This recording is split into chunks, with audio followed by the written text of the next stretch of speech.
But joining us right now is Michael Seifert. He is with PublicSQ, Public Square. Good morning to you, Michael.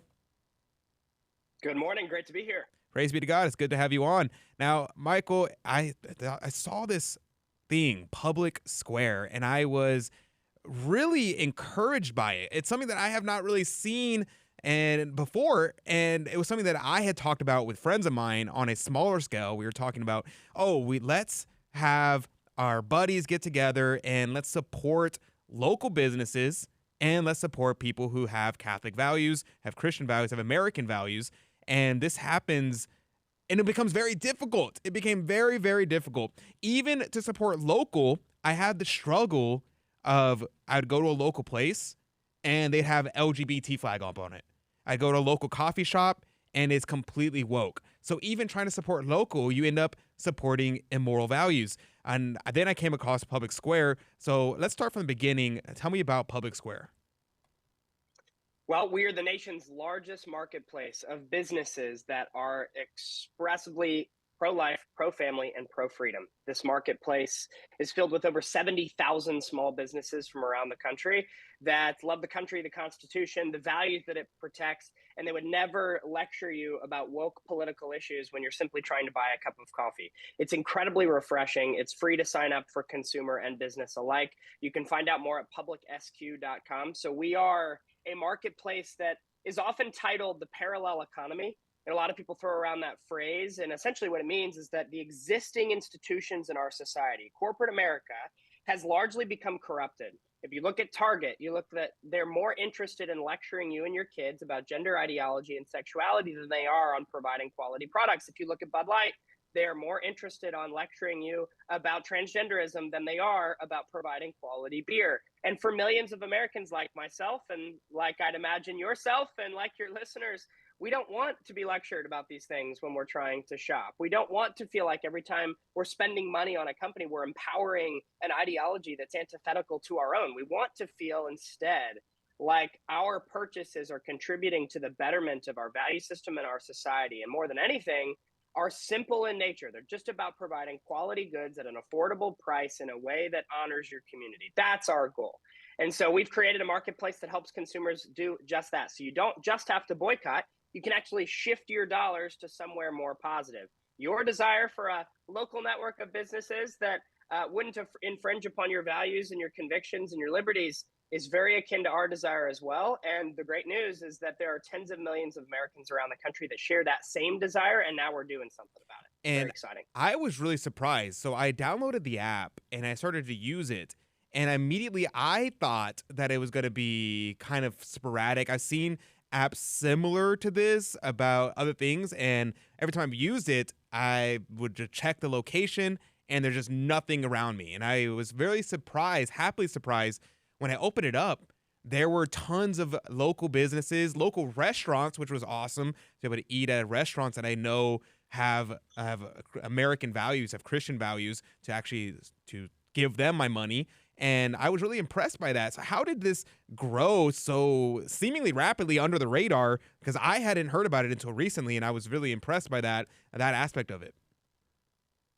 Well, thank you. That's certainly been a significant blessing for us because traditionally, in a lot of these software app development environments, you have to spend quite a bit of money in order to grow the community. Your customer acquisition cost is exorbitant because it's tough to get products like this in front of people's eyes. But when you're not just a product, but you're also a movement, and there are people that really feel like this not only solves a consumer solution for them, but almost a deeper convicted value solution for them. When that happens, the thing can spread like wildfire. In fact, we hit 1 million members on our platform faster than Twitter, Airbnb, Spotify. The list goes on. The speed at which this thing has grown around the country has been extraordinary on the business and the consumer side. So what will typically happen is a business will join the platform. They'll tell 3 of their other business owner friends, and they'll join the platform. And all of a sudden, the community begins to compound on itself. On the consumer side, you'll have a consumer join. They make a few purchases. They realize that the experience is really fruitful, and they have a lot of satisfaction in the purchases they're conducting. And then they'll spread the word. They'll push it in Facebook groups and on Telegram and on Twitter, and they'll tell all their family and community members. The other thing that's been nice is we've had Many organizations adopt this. We've had a lot of pregnancy resource centers. We've had a lot of parishes, a lot of churches, even some synagogues adopt this and say, hey, we want to tell our people about this because we believe our congregation is pro-life, pro-family, and pro-freedom. Our leadership team are all Christians. So we're Protestants and Catholics at the leadership level. And for us, these values speak to a different set of convictions, a deeper set of convictions. We love liberty and we love these values because we know the author of these values. And so when we can lock arms with other folks in our country that feel that same way, it's truly been amazing how grassroots this movement has become. So it's pretty exciting.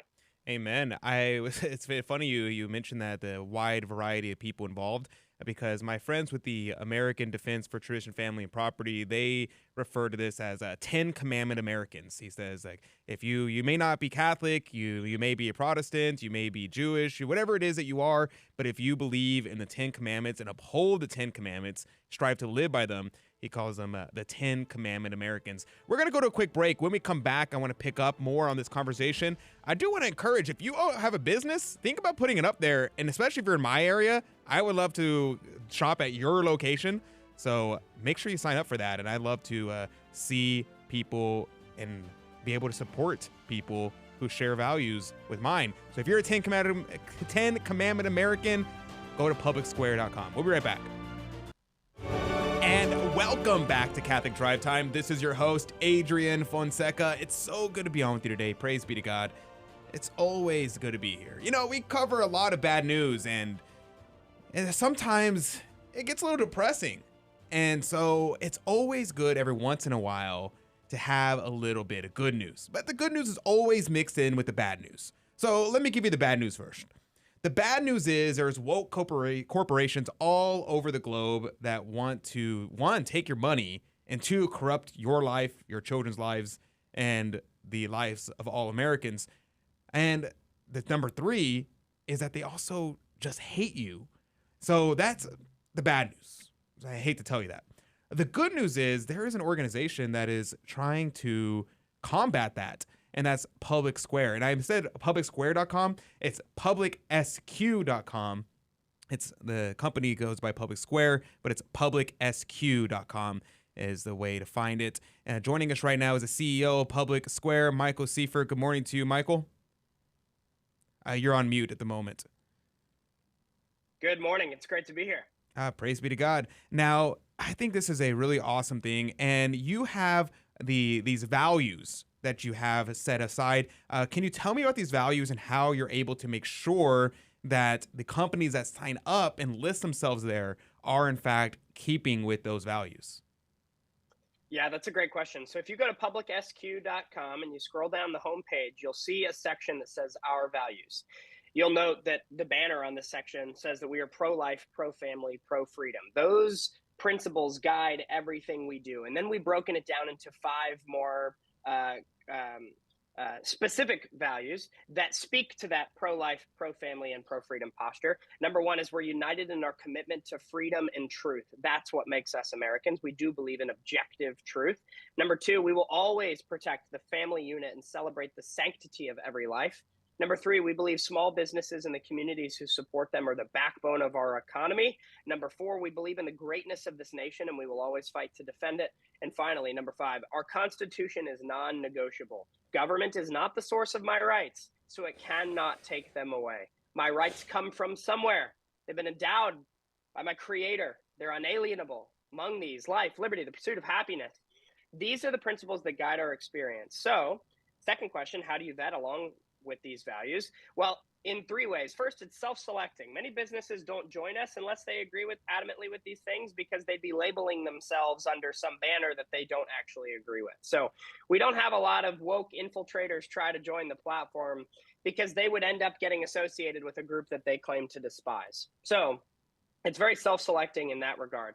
The second way, though, is that we actually have an entire team of vetting professionals. So we have a team of research analysts, about 12 of them, that are cranking around the clock every time a new business joins. You know, we'll have hundreds of businesses join today, and these folks are actually vetting each business. They're conducting a search through all their public profiles and their Instagrams and their Facebook to make sure that they're legitimately an established business with quality products, and that there's nothing about this business that exudes woke or progressive or whatever it might be. And you can tell pretty easily. We also have an algorithm that we've developed called the PSQ score that actually scrapes everything that these businesses have ever said online publicly, and then compiles that into sort of a predictive score that helps our vetting team. And then finally, we actually check in with these businesses frequently. We reach out to them, we email them, we call them. We like to have a relationship with our vendors. That's really important for us. And so as we continue to scale, it's important that we reach out quarterly, that we're aware that these businesses are still owned by the same people, because that's something that can often happen. A business can join with really pure intentions, but what if they sell? What if they have a change of ownership? We want to make sure that we have the right businesses in our network displayed to a group of consumers that are hungry to support their pro-life, pro-family, and pro-freedom values in the marketplace. So that's our values network. It really works well. It's more about what you're for rather than what you're against. That's the last thing that I'll mention. We as a platform like to be positive. We like to embrace that good news. We don't want to just talk about Bud Light. We want to talk to you about the alternatives. We don't want to just talk to you about Starbucks funding Planned Parenthood by matching employee contributions to Planned Parenthood. We would rather show you the alternatives to Starbucks that would never do that.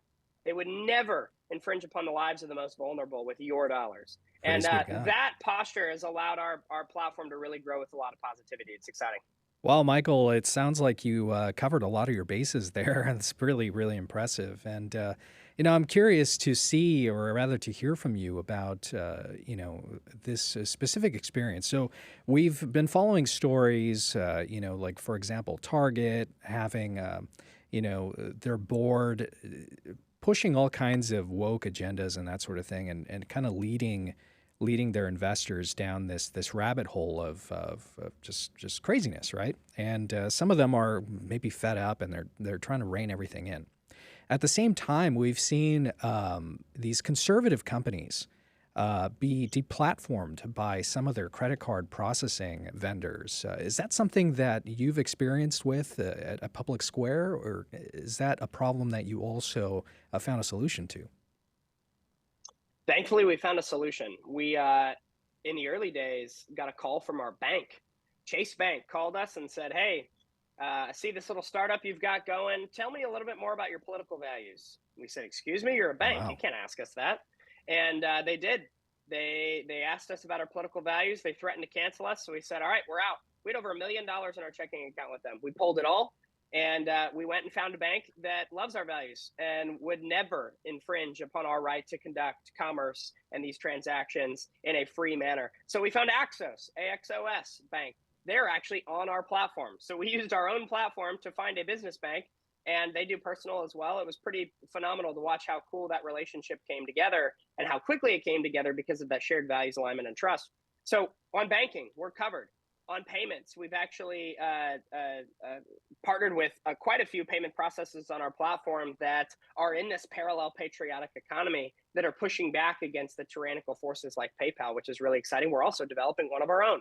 So we have an exciting future product roadmap that includes things like PSQ Pay. And so as we prospect our own payment networks for our own vendors, there's a lot of opportunity there in the near, mid, and long term. Finally, what I will tell you is that on the infrastructure side, there's so many neat solutions on the back end of foundational infrastructure elements to the internet that are now being created. If you look at Rumble, this is a good example. Rumble's a popular video platform in the parallel economy that embraces free speech. Well, Rumble is also building a cloud network behind the scenes. And so I'm really excited for this new era of the internet, because you have a whole lot of people that love these 10 commandments, these 10 Commandment Americans, as you aptly described them. They love helping people feel protected and secured as they browse, conduct commerce, etc. The last thing I'll leave you with, if you look throughout history, the different authoritarians or communists, especially throughout society over the last 150 years, they've always come after your ability to transact first. So when PayPal last year came out and threatened to fine $2,500 for misinformation, when we've seen companies like Salesforce cancel vendors because they have the wrong political views, we all should be concerned. History doesn't always repeat itself, but it often rhymes. And the modern digital age, it's very easy for companies to come in and basically cut off your access to an economy. That's what they're doing in China right now, for example. And we have to be wary of that coming to the United States. We're creating a marketplace that's immune to that type of cancellation and pressure so that we're ready if those times ever come. Yeah, and we were talking about this whenever these things happen, how it is very concerning considering the vast majority of everything is on Amazon Web Services, it's on the big banks, it's on all these things that can easily shut us down, and so it's very encouraging to see. One thing that I think is interesting is right now you kind of market yourself as a alternative to Amazon, but you can't really. Can you buy straight from Public Square the same way that you can from Amazon? Or is it more like a search engine? No, great question. To date, it's been like a directory search engine. November 1, here just in a few days, we're actually launching a fully immersive e-commerce platform. So you're going to be able to transact completely through the actual platform itself with one shopping cart and multiple vendors. So you're going to be able to buy ammo, toilet paper, and household cleaning products all within the same transaction. It's pretty exciting, and this is something we've been building toward for a while. So November 1, we take that next step. We built a shopping cart from scratch so that folks can actually transact right there, have their point of sale with multiple vendors, seamless, and we can't wait. So that's taking place here just in a few days. Make sure you track along with publicsq.com. Awesome. Well, praise be to God. That's pretty awesome. Here's the other thing. You mentioned about how these things are happening, these things are moving forward, but you also mentioned about the being positive here, about talking about the good companies that are doing this. And I am really encouraged because I saw that even as a Public Square yourself are providing a very pro-life and pro-family position for your employees. Tell me about that. Well, last year, after the overturning of Roe v. Wade, which is something that we obviously celebrated, after that Dobbs decision, you had a lot of companies come out in corporate America and say that they were going to actually fund their employees' abortions.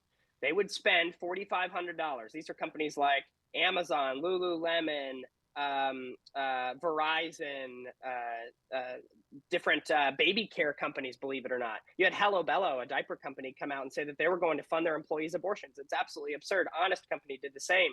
So you're having these entities that are in millions of Americans' households come out and say that they're going to actually put their dollars behind their support of the culture of death. And we just felt like that was an incredibly dark moment in our country's history as a response to something that should have been celebrated in great measure, than overturning of Roe v. Wade. So what we decided to do is say, you know what? Why don't we do the opposite? While corporate America is broadly supporting the diminishing of families, why don't we celebrate the flourishing of families and the increase of those families? So this summer, we actually announced the baby bonus. And the way it works is very simple. We will give $5,000 in a bonus after tax to any of our employees or their spouse that has a baby or adopts. So if you're on our team at Public Square, if your spouse is on our team at Public Square, and you have a child or you adopt, we are going to give you $5,000 after tax, no questions asked, on top of our already existing maternity, paternity policies. We do this because we ultimately believe that strong families make a strong nation, and our company is only as strong as the families that have built it. That was received incredibly well. We have about 90 employees, about 130 people working on this project in total, and the excitement was palpable. Awesome. People love life. They love family, and we want to be able to put our money where our mouth is. And no greater value. And here's a last question we have for you, just about a minute left in our conversation. What about the situation with advertisers? People in the media sphere are always very concerned with losing ad dollars. Is there any way that Public Square is assisting in that? Absolutely. We have content creators reach out often and say, hey, we've got a radio show, or we have a podcast, or we have a TV hit, and we'd love to be able to partner with advertisers that won't cancel us the minute we say something that might be deemed controversial. Do you have anybody that you'd like to pair us with? And then we look at our catalog of over 70,000 businesses, and we find that many of them have ad budgets and they're looking to spend in the parallel economy. They don't love advertising with Facebook or Google anymore. They want to actually try this new economic ecosystem. So they come to these content creators, and we're kind of the broker in the middle of it. So absolutely, if you have a platform or if you have a business, we want to help you link up with the other folks in this parallel economy that would love to partner with you so that free speech and these liberties, these 10 Commandment Americans, can feel like they have a voice and have the ability to prosper. Amen. Thank you very much to Michael Seifert with publicsq.com, publicsq.com. Check it out on Apple, Android, or online. God bless you. God love you. And we'll be right back.